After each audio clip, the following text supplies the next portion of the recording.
We're live. This is the making of the show. The Great Expectations of Princess Portus by the academic Genius Brothers. Our radio series in 14 episodes. It's time to be fun, fair, and square.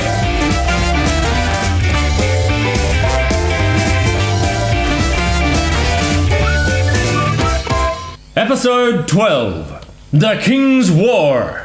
Saturday, 10 a.m., Jesse's home.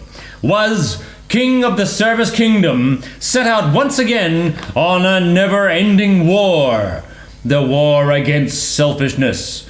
Paul and Jesse one more time defend their interests of Prince in front of a Princess Portus exacerbated by their incessant arguments. She sends them into the forest for a while. They will come back when they hear of the king's return, but wounded. In the realm of the services for all, the alert is at its height. The king and his generals are on their way to wage a merciless war against the abject egotism of their neighbor, his brother, King Igoric II.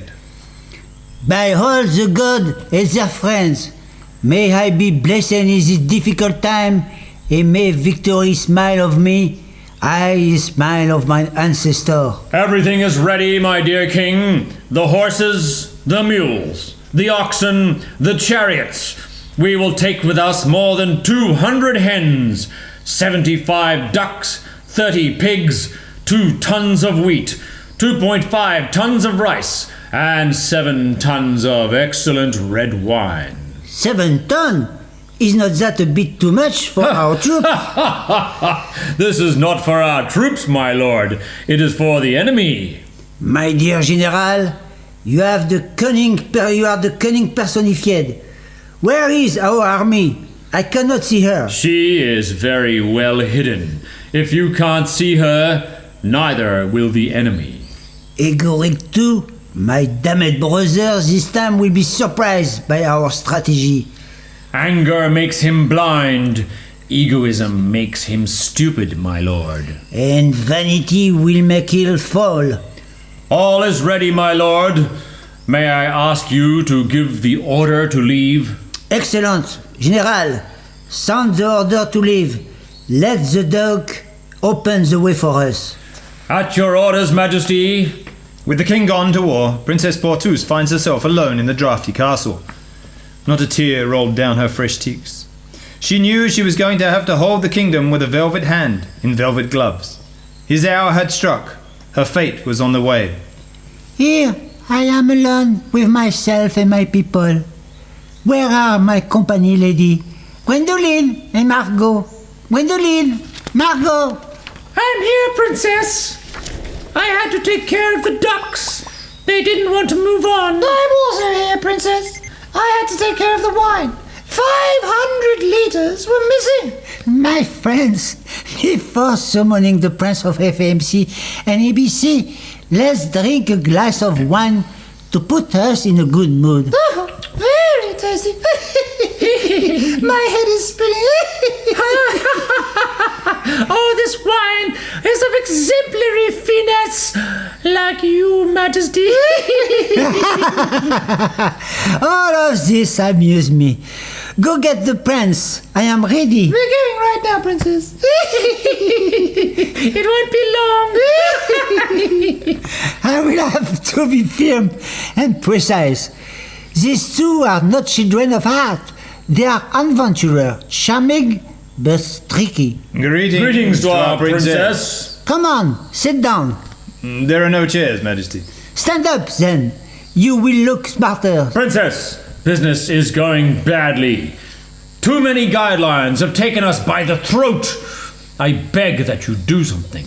What do you think, Prince of FMC? I don't think so, Princess. We act for the good of the kingdom. There are more and more contributions.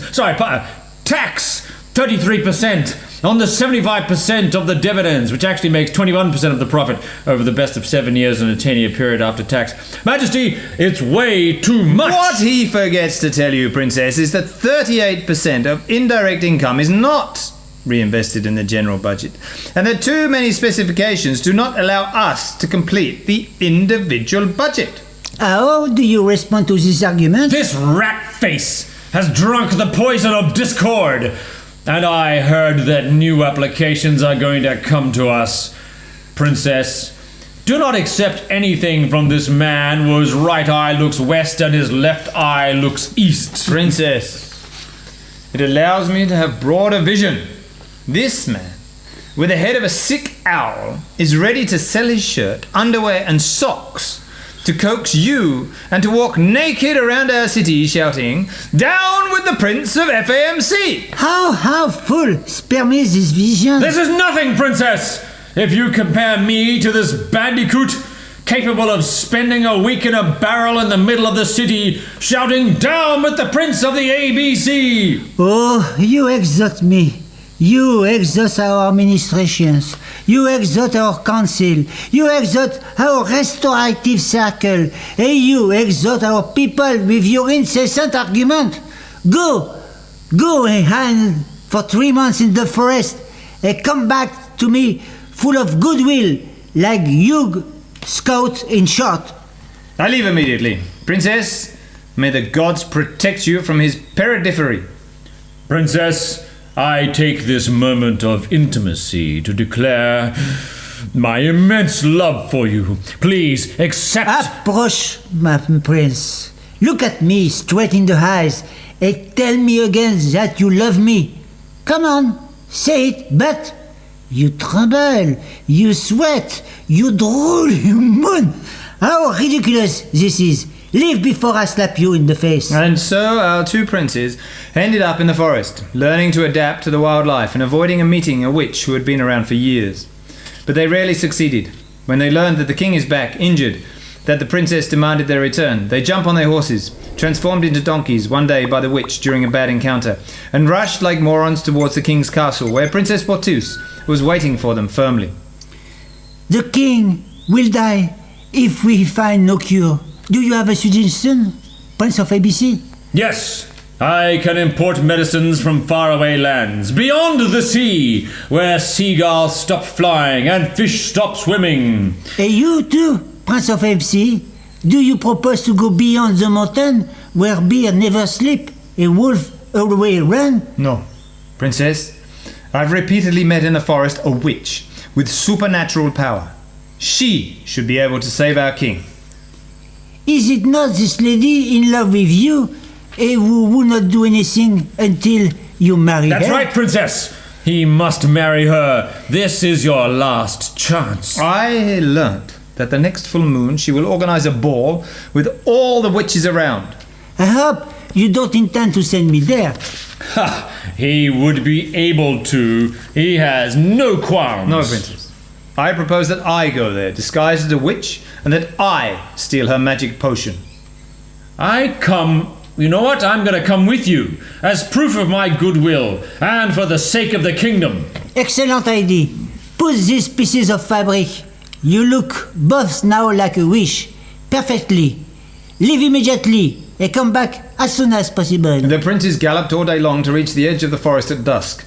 They couldn't turn back. Their hour had struck. They have to bring back the magic potion at all costs. Will they succeed in their delicate mission? Meanwhile, the king was more and more sick. Agonize! Gwendoline! Margot! Bring me some wine! But my lord, it is not good for your health. Hang on, Majesty. I've brought you a liter of his excellent wine. Let's drink for your health. Oh, thank you, you lady. Excellent, terrific. This concludes our 12th radio episode, The King's War, our making of, advances at full speed and a quiet pace, acquired through good resolutions. What was not obvious at the start, nor by the way of arrival at the time of today, tomorrow we will see. Nothing is certain in times of war. Sometimes, even more than in peacetime. That is why now, it was, it is, it will be, and it shall be fun, fair, and squeer. See you for the 13th episode. The Ball of the Witches. Signed, AGBS. This is the work of a Frenchman. Any resemblance to actual English grammar, Shakespearean or otherwise, is purely coincidental. The Anglo-Saxon actors in this production take no responsibility for the structure of their dialogue or word choice. Excellent. Good.